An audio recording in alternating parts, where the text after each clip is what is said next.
नमस्कार स्टूडेंट, स्वागत है आपका मेरे YouTube चैनल आर्ट ज्ञान कला में। मैं हूं ज्योति चौहान आप लोगों के सामने।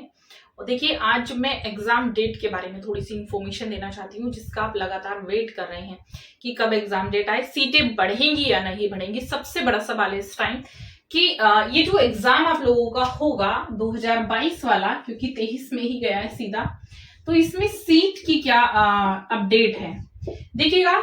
अभी तो मैं ये कहूंगी, फिलहाल पहले हम इसको देख लेते हैं, क्योंकि जो डेट है वो जल्दी आप लोगों की अनाउंस हो जाएगी। गठन तो हो चुका है, आपको पता है, आयोग का, और इस पर प्रेशर भी बन रहा है, क्योंकि पहले से ही प्रेशर बन रहा है कि डेट जल्दी अनाउंस की जाए। तो हो सकता है, हो सकता नहीं बल्कि मैं कहूंगी कि अगस्त तक जो है वो आप लोगों का, अगस्त से पहले ही एग्जाम हो जाएगा। अभी तो संभावनाएं जून की सुन रहे हैं, बट जो है कि जून नहीं तो अगस्त तो मैं मान के चलती हूँ, उससे ऊपर नहीं जाएगा। बट आप लोग क्या करेंगे अभी सीट को लेकर, क्योंकि आप लोगों का कंफ्यूजन बना हुआ है। तो देखिएगा, सीट में भी चांस है कि बढ़ सकती है 50%, बट मैं जो एक्सपीरियंस अपना बता रही हूँ, इसमें मेरा परसेंट तो 5% ही मैं मानती हूँ। बाकी रेयर है कि सीट बढ़े, क्योंकि कोई भी गवर्नमेंट अपना लॉस नहीं करेगी। मैंने आपको पहले भी बताया था, क्योंकि जितना आप फॉर्म फिल करते हैं, अगर 1000 पर हेड भी आप लोग एक फॉर्म को फिल करने में लगाते हैं, और मैं मानती हूँ एक घर से एक फॉर्म तो जाता ही है, तो खुद ही सोचिएगा उसका अप्रोक्सीमेटली क्या बनेगा गवर्नमेंट के पास। और गवर्नमेंट कभी नहीं चाहेगी कि जो वैकेंसी आने वाले टाइम का पैसा उनको मिलने वाला है, वो अभी इसी में इंक्रीज करके वो अपना लॉस कर ले। तो इतना तो नहीं हो सकता है, ठीक है। तो इसलिए वैकेंसीज पर आप जाएंगे नहीं तो ज्यादा अच्छा है, मैं ही कहूंगी। अभी इस चीज को ध्यान हटाएंगे अपना, और सिर्फ जो फोकस लगाएंगे, क्योंकि अभी जो फोकस करने का टाइम है वो है आपका एग्जाम डेट, और उसको देखते हुए आप लोगों की जो तैयारी है वो बिल्कुल भी कम नहीं होनी चाहिए। वो तैयारी आप कंटिन्यूअसली करते रहेंगे।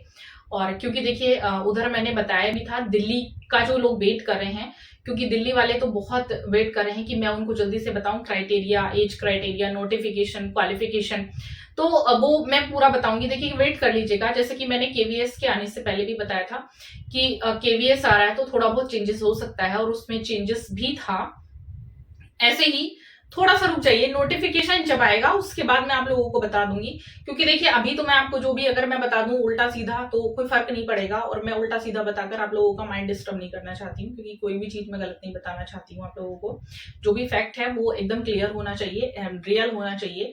जो भी होना चाहिए वो सच जो आपके सामने है वो क्लियर होना चाहिए। तो देखिए, डीएसएसपी में क्योंकि एक बड़ी संख्या में जो वैकेंसीज हैं, टीजीटी के जो लोग वेट कर रहे हैं, लगातार उसके बारे में अपडेट आ रही है। तो हो सकता है जब तक वीडियो पहुंच जाए आपके पास वैकेंसीज भी आ जाए, बट जो सुनने में आ रहा है वो अभी जो अप्रैल लास्ट तक ही वैकेंसीज आ पाएगी।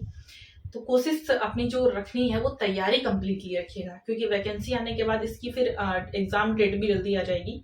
और देखिएगा, मैं इतना कहूंगी तैयारी के लिए, क्योंकि जब आप लोग तैयारी कर रहे हैं तो डीएसएसबी के लिए आपको इंडियन आर्ट तो पूरा करना ही करना है। प्लस इसमें देखिएगा कुछ चीजें आती हैं टेक्निकल आर्ट से। इंडियन आर्ट में टेक्निकल आर्ट तो आता ही है, बट टेक्निकल आर्ट जो है बहुत ही जरूरी होता जा रहा है आजकल हर स्टेट में। हरियाणा में देखिएगा टीजीटी में और पीजीटी में तो आता ही है, टीजीटी में भी टेक्निकल आर्ट है। तो यहाँ पर कुछ क्वेश्चन मैंने देखे थे, लास्ट ईयर भी थे, लास्ट वाली वैकेंसीज में भी टीएसएसपी की टेक्निकल आर्ट से काफी क्वेश्चंस थे, जैसे एडवर्टाइजिंग से थे, लोगों को लेकर थे। तो अभी आप लोग इंडियन आर्ट करिएगा, बाकी टेक्निकल आर्ट में स्टार्ट कराने वाली हूँ, जल्दी ही आप लोगों को कराऊंगी, क्योंकि इतना इजी नहीं होता है टेक्निकल आर्ट, थोड़ा सा टिपिकल हो जाता है। अगर आप इसके अंदर एक बार एंट्री ले लेंगे तो आपको वो भी इजी लगेगा, ज्यादा टफ बिल्कुल नहीं लगेगा। क्योंकि डीएसएसपी के जो स्टूडेंट है, मैं मानती हूँ वो इसको इजीली समझ भी लेते हैं जो इसको पढ़ रहे हैं। तो इसको हम तैयारी कराएंगे। अभी क्योंकि आप लोग मुझसे बार बार सिलेबस पूछने में लगे रहते हैं, तो सिलेबस आप लोग इसको कवर करिएगा। जब तक आप इसको कवर करेंगे तब तक वैकेंसीज आपके सामने आ जाएगी। और यूपी वाले स्पेशली, हाँ, एक हरियाणा वालों को मुझे बताना था, अभी डेट तो पीजीटी वालों की नहीं दी है, बट उनका जो पैटर्न दिया है उसके बारे में मैंने, अगर आप लोगों को देखना है तो प्रीवियस वीडियो मेरा देख लीजिएगा। मैंने उसमें बताया है कि किस प्रकार से आपको उस पर तैयारी करनी है, किस तरह से आपको अपने एग्जाम के लिए प्रिपेयर रहना है। तो सिलेबस तो आप लोगों का वही है, सिलेबस कोई चेंज नहीं हुआ है, पैटर्न चेंज हुआ है। तो पैटर्न के अकॉर्डिंग तैयारी बिल्कुल भी डाउन नहीं करनी है, क्योंकि तैयारी जहां आपने अगर एक दिन भी डाउन कर दी तो उससे बड़ा फर्क पड़ जाता है। ठीक है। तो चलिएगा अब देखिएगा, इसको आप करेंगे एग्जाम डेट के लिए बहुत बड़ी अपडेट रहेगी, तैयारी अपनी रखेंगे। इंडियन आर्ट पेपर का कुछ लोग कह रहे हैं पैटर्न चेंज होगा, तो पैटर्न इसका जो यूपी का है वो अभी कोई चेंज नहीं हो रहा है। देखिएगा मेनली जैसे कुछ चीजें होती हैं कि कहाँ से ज्यादा आ सकता है कहाँ से नहीं, तो इसमें क्या होता है, मैंने आपको पहले भी बताया है कि इंडियन आर्ट ही आता है बेसिकली, ठीक है। आर्टिस्ट आते हैं, प्लस आर्टिस्ट काफी आते हैं, इंडियन आर्ट और आर्टिस्ट बेसिकली बहुत आते हैं इसमें।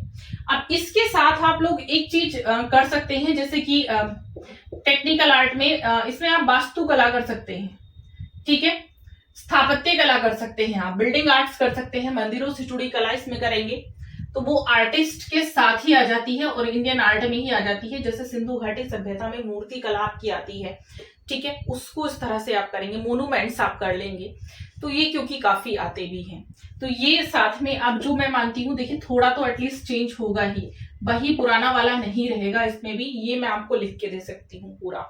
तो इसलिए इसको जो पैटर्न है वो थोड़ा सा चेंज कर लीजिएगा और कोशिश करिएगा। देखिए भले ही इसमें पिक्चर आए ना आए, बट मैं यही कहूंगी क्योंकि जिस चीज को आप पढ़ रहे हैं, जिस पेंटिंग के बारे में आप पढ़ रहे हैं, तो एटलीस्ट आपको उसके बारे में पता होना चाहिए कि जिसके बारे में आप एग्जाम में बताने जा रहे हैं। तो अगर आप उसकी पिक्चर्स देख लेंगे, रियल को तो मैं नहीं कहूंगी कि रियल आप इधर जाइए एक पेंटिंग को देखने, एक को उधर जाइएगा, गूगल पर सारी चीजें अवेलेबल होती हैं, तो आप उसको गूगल पर देख लीजिएगा, उसके बारे में आप स्टडी करिएगा।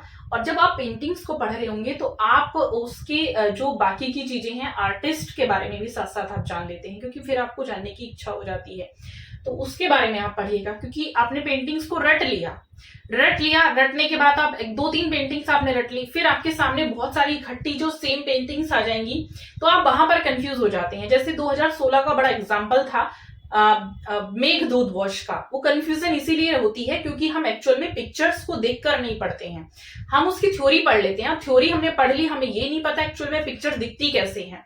और जब हम पिक्चर देख के पढ़ते हैं तो जब 2 सेम आर्टिस्ट उसके आते हैं एक ही पेंटिंग के, तो हम इजीली उसका नाम मेंशन कर सकते हैं, हम जान सकते हैं कि पेंटिंग इसकी थी, इसके बारे में ही पूछा होगा, क्योंकि दूसरी वाली तो काम की नहीं थी, दूसरी में तो कुछ ऐसा था ही नहीं, और इस आर्टिस्ट की ही फेमस थी क्योंकि यही हमने सुना है। तो ये जो पैटर्न होता है थोड़ा सा आप इस तरह से अगर करेंगे तो मैं मानती हूँ इस वैकेंसी में ही मौके में चौका लगा देंगे। तो चलिए मौके में चौका लगाइए। नेक्स्ट वीडियो में मैं कुछ आप लोगों के पेपर्स और क्वेश्चंस में लेकर आती हूँ।